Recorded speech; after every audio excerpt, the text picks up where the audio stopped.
Ma facci battere la punizione. Finisce qui! Finisce qui! E buon Natale! Inter batte Lecce 2-0, game over a San Siro. E buon Natale a tutti! E buon Natale a tutti! Una grande vittoria, una vittoria importantissima per l'Inter, non senza difficoltà, con una squadra secondo me un po' stanca, l'Inter, la nostra Inter dopo le fatiche anche in Coppa Italia, con tanti infortuni, quindi scelte abbastanza obbligate per Inzaghi. Bissek e Barella firmano il trionfo nerazzurro di un Inter che ormai la sblocca sempre lì, a ridosso della chiusura del primo tempo, e poi nel secondo tempo rischia anche qualcosa e tra poco ne parliamo, ma comunque la cosa più importante è che l'Inter vince ancora, si riporta a +4 sulla Juventus che aveva battuto il Frosinone oggi, 12° clean sheet in campionato fino a qui, differenza reti di +34, continua la marcia dell'Inter. Sì, ma oggi dicevamo era importantissimo vincere per dare una risposta, per ripartire dopo la Coppa Italia e comunque per rimettere ancora, continuare a fare questo bottino di punti. Prestazione oggi con qualche problematica secondo me, anche se poi si sono visti lampi di grande calcio, ma vittoria ampiamente meritata da parte dell'Inter. Sì, è una vittoria importantissima perché io, magari sono solo io, però nella fase centrale della ripresa stavo soffrendo tantissimo perché avevo una gran paura di subire gol, vedevo un Inter un pochino fragile dietro, con degli errori non da Inter, per come l'abbiamo vista fino ad ora, e davanti stavamo facendo un po' fatica. Invece per fortuna troviamo il raddoppio e poi ti dirò nel finale sviluppiamo altre 2 o 3 belle occasioni che forse avrebbero reso il punteggio fin troppo ampio per quello che poi si è visto. 3-0, diciamo che secondo me sta meglio il 2 per quello che abbiamo visto in campo. Sì. Però comunque dimostrano che l'Inter alla fine ha retto l'urto anche in una gara più difficile del solito, dove ha subito più tiri del solito. Questo clean sheet deriva più del solito da Sommer, perché ha fatto diverse parate, non clamorose, però rispetto ad altre volte in cui proprio l'avversario non tirava, oggi ha tirato un po' più spesso. Però comunque alla fin fine, dicevo, tiri la riga, ancora clean sheet, ancora vittoria, ancora non di misura, ma comunque con un bel 2-0, e queste sono tutte ottime notizie. Io intravedevo, e in realtà posso dire di aver comunque intravisto, l'Inter Torino di 2 anni fa, dove l'Inter arriva in corsa, poi all'ultima prima di Natale vince 1-0, però lo vedevi che iniziava a mancare un po' la benzina. Il problema è che qui non c'è la sosta, quindi si gioca ancora fra una settimana, là invece c'era. Però comunque quantomeno abbiamo vinto. Mi è piaciuta molto questa chiamata, Simo, mi è piaciuta molto, ci stava secondo me anche come parallelo. È un Inter che però secondo me oggi ha dato dimostrazione intanto che senza Lautaro Martinez qualcosa a livello di presenza in area di rigore magari la perdi, ma comunque a livello di occasioni pure sono state create, è mancata un po' di precisione per convertire ulteriormente. Soprattutto nel primo tempo l'Inter avrebbe potuto sbloccare prima e rendere la partita magari più in discesa, con alcune occasioni che sono state fallite, ma per il resto comunque si è creato, i gol sono arrivati e c'erano degli osservati speciali. Avrei voluto magari parlare dopo a parte dei singoli, però è inevitabile parlarne oggi secondo me, perché comunque in una partita contro il Lecce bisogna il risultato, la vittoria te la aspetti, anche se non è scontata, contro una squadra che arriva sulle ali dell'entusiasmo, con anche diciamo la voglia un po' di sorprendere a San Siro senza l'assillo di dover fare punti, quindi c'erano tanti elementi per poter rappresentare una trappola anche questa sera qua. Sui singoli inevitabilmente, Simo, parto da Arnautovic, un Arnautovic che poi ne parleremo in maniera approfondita nelle pagelle.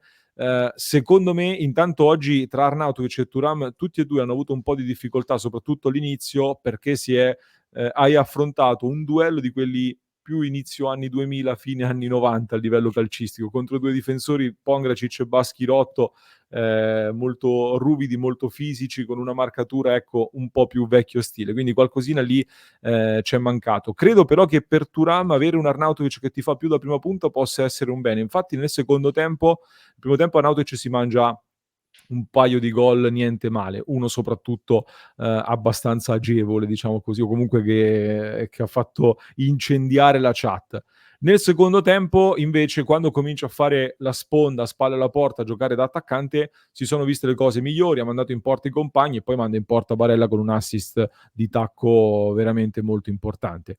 E secondo me, ecco Simo, credo che da Arnautovic ancora qualche segnale di crescita sia arrivato.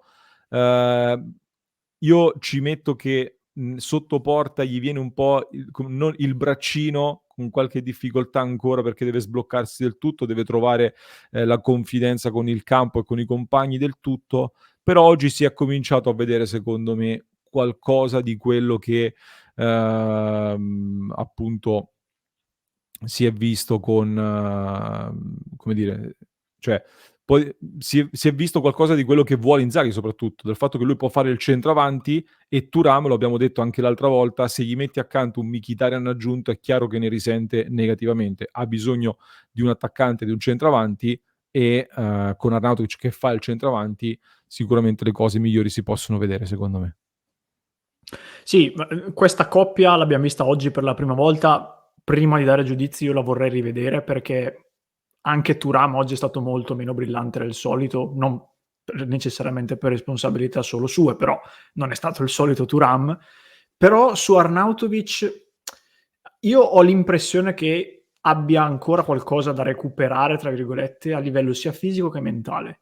Fisicamente, nel senso che è stato fuori 1 mese e mezzo, però non basta essere clinicamente guarito per essere brillante. Ti servono minuti di campo, ti serve continuità, e lo dimostra Pavard, che oggi è entrato molto bene, però nell'ultima col Bologna l'abbiamo visto un pochino imballato quando è rientrato in campo, ed è normalissimo. Secondo me sta vivendo una fase simile a Arnautovic, e poi mentalmente anche, perché da una parte penso che in qualche modo anche a lui arrivino un po' queste voci, queste continue critiche. Non è che vive non è un eremita, in qualche modo le percepisce.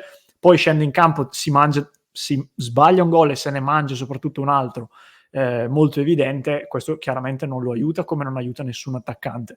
Quello che mi sento di dire oggi su Arnautovic è che se stessimo giudicando un giocatore che ad oggi fa panchina e tu stai valutando come eventuale aggiunta, ti direi non mi basta, perché se lo valuto per sostituirmi Lautaro partendo dalla panchina, io voglio qualcosa di più.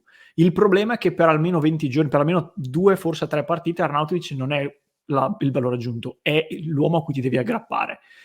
Quindi male che non abbia fatto gol, male che abbia sprecato soprattutto la seconda palla. La prima, ripeto, per me c'è anche una bella parata di Falcone, però nella ripresa secondo me Arnautovic fa un secondo tempo ottimo, ottimo. Io ci ho rivisto Edin Dzeko, posso dirti la verità. Cioè, non nella qualità sempre, però nel tipo di partita. Cosa faceva Dzeko quando sentiva... Sì, quando sentiva di non avere la forza di andare a chiudere per fare gol o di farsi tutto il campo, faceva questo, perché Dzeko era un fenomeno a fare questo. E Arnautovic ha fatto la stessa cosa, non ho contato quante, ma ne ha fatte tantissime di sponde, difendendo la palla col fisico contro Baschirotto, che non è esattamente un mingherlino, e anche l'altro suo collega. Ha fatto diverse giocate anche per i compagni. Poi certo, non è che stiamo qui a dire che è il nuovo Lewandowski, però visto il pochissimo che ci aveva fatto vedere prima, intanto mi prendo questo. Poi è chiaro che più gioca, più l'asticella si alza. Non è che a maggio posso dire ancora no, però ha fatto 2 belle giocate. A maggio mi aspetto i gol, tra virgolette, no? Però per ora, secondo me, per me ha fatto un buonissimo secondo tempo. Io credo che il mister sia contento. Ma infatti per me il senso è quello, cioè mi si dice spesso se Lautaro Martinez si fa male chi gioca? Lo so ragazzi, sicuramente se Lautaro Martinez manca per più partite è un grosso problema se dovesse mancare in partite importanti, però voglio vedere il Napoli quando è mancato Osimhen, anche il Napoli è andato in difficoltà, o comunque sono poche le squadre che non vanno in difficoltà se viene a mancare il loro miglior calciatore. Chiaro che puoi avere un'alternativa più valida, però io devo dire, in questo momento io Arnautovic mi aspettavo, cioè per me Arnautovic era stato preso per questo, in partite così, con il Lecce, con il Genoa di turno, col Verona magari, fai giocare Arnautovic, ti contribuisce comunque alla vittoria, come ha contribuito con l'assist di tacco per Barella, che è stato bellissimo. Ma poi dopo ne riparleremo di Arnautovic. Torniamo però a parlare di un altro grande protagonista, perché stasera Bissac è inevitabilmente da sottolineare. Simo, un giocatore che in tanti, ho sentito tantissimo questa settimana tutti scrivermi: ma perché non lo mettiamo quinto? Perché non lo mettiamo quinto? Perché da terzo fa strabene e perché devi spostare un giocatore da una zona di campo in cui sta facendo super bene. Anche stasera ha fatto una gran bella partita da migliore in campo, ha sbagliato un pallone con un passaggio un po' impreciso che rischiava di metterci un pochino in difficoltà. Per il resto preciso dietro, in allungo bravissimo a recuperare su Bandà che rischiava di metterci in difficoltà con la sua velocità. E poi soprattutto, Simo, io aggiungo un'altra cosa importante. Era da un po' che non segnavamo di testa, secondo me ci stava mancando un pochino il gol di testa. Hai aggiunto un giocatore di 196 centimetri che salta 2 metri, che di testa la mette con un gol un po' forse alla cieca così, però comunque la mette sul secondo palo, la mette bene. È un fattore da tenere d'occhio, è un giocatore che si sta valorizzando e che, come abbiamo sempre detto, in partite così in cui l'Inter tendenzialmente domina l'avversario, messo lì da terzo può fare molto bene, e anche oggi ha fatto benissimo. Bissek è in una condizione psicofisica imparagonabile a qualunque altro giocatore dell'Inter in questo preciso momento. Forse solo Lautaro poteva essere paragonato per il tipo di stagione, ma in questo istante Bissek è stradominante su chiunque. Ha fatto una partita anche oggi perfetta, offensivamente anche, ma soprattutto difensivamente. Davanti oggi sulla carta c'hai un uomo che è molto più basso di lui, quindi brevilineo, con un buon dribbling. Non l'ha vista mezza volta la giocata Bandà contro di lui. E anche poi quando entra Pavard, io dicevo, per me ha fatto bene a non alzare Bissek, perché preferisco che mi rimanga Bissek a contenere un Bandà che comunque è rapido ed eventualmente Pavard lo aiuti, che non il viceversa. Questo per tornare anche sul discorso braccetto esterno. Poi è chiaro, se si fa male anche l'ultimo degli esterni rimasti, lo si può magari anche valutare, però obiettivamente per il momento Bissek non lo toccherei perché sta facendo benissimo, come hai detto tu, e oggi ha trovato anche un gol strameritato per confermare tutto questo, gol che tra l'altro arriva un minuto dopo una traversa clamorosa su un destro al volo in salto, non una giocata da difensore centrale comune, ed è molto positivo perché è stato un colpo molto da scouting, come si sente spesso dire oggi, ma è un giocatore che ha impattato subito. Ci ha messo 3-4 partite a arrivare a sto livello, non è che ne abbia giocate tantissime. È una bellissima scoperta. Sono d'accordo. Per chiudere, Simo, io sono comunque soddisfatto di questa partita perché mi aspettavo di poter anche vincere in maniera più comoda, se solo però se l'Inter fosse riuscita a sbloccarla prima, e ci è mancata quel pizzico di precisione. Però io stasera, a chi ha la possibilità, consiglio di riguardarsi gli highlights se non volete riguardarvi la partita, perché ci sono stati veramente lampi di grande calcio, di combinazioni nello stretto, di grandi giocate. Ho visto un Barella ancora in crescita, e questa secondo me è un'altra notizia importante. Ciala oggi sottotono, poi tra poco lo vedremo nelle pagelle. Se devo dire qualcosa per migliorare, non per tirare le orecchie, qualcosa sulle quali si può migliorare, ho avuto la sensazione, soprattutto dopo aver segnato il primo gol, comunque abbiamo rischiato un attimo una sbandata con un'occasione di strefezza, con l'Inter un po' sbilanciata e reparti distanti. E nel secondo tempo, l'hai già detto tu, ci sono stati alcuni momenti in cui ho avuto la sensazione che se il Lecce avesse deciso di attaccare con forza, comunque ci avrebbe messo in difficoltà, comunque qualcosa avrebbe creato. Quindi è una sensazione che ho avuto anche in altre partite, dove le squadre che hanno rinunciato a giocare si sono messe dietro, come il Bologna, li abbiamo dominati e sono stati fortunati poi a spuntarla. Chi invece ha deciso di attaccarci, di provarci, qualche difficoltà in più ce l'ha creata, detto che se poi ti esponi contro di noi rischi. Però questo anche nell'ottica di affrontare le altre squadre che con noi se la giocheranno è un qualcosa sul quale fare attenzione. Faccio chiudere a te. Il Lecce è stato molto coraggioso, ma ha avuto una bella intuizione. Fino all'ultimo secondo è stato altissimo, con 6 uomini stabili, con un'altezza molto importante, molto coraggiosa, come dicevo. E sì, forse non ci ha creduto fino in fondo, nel senso che quello che ti dicevo prima, oggi più che in altre partite ho visto veramente il rischio di subire gol ed essendo sull'1-0 di andare incontro a un finale di partita thriller. Invece per fortuna non è successo e noi abbiamo fatto anche il 2-0, però il Lecce ci è andato vicino e anche questo alla fin fine è una cosa positiva, nel senso che poi ci sta che si vivano partite anche un po' più complicate in una stagione, ma se alla fin fine il risultato è lo stesso, vittoria clean sheet, è un altro messaggio, è un altro segnale di quelli che andiamo a ricercare ogni domenica. Io mi aspettavo una gara un po' più dura, quindi non è arrivato il gol, però me la immaginavo così.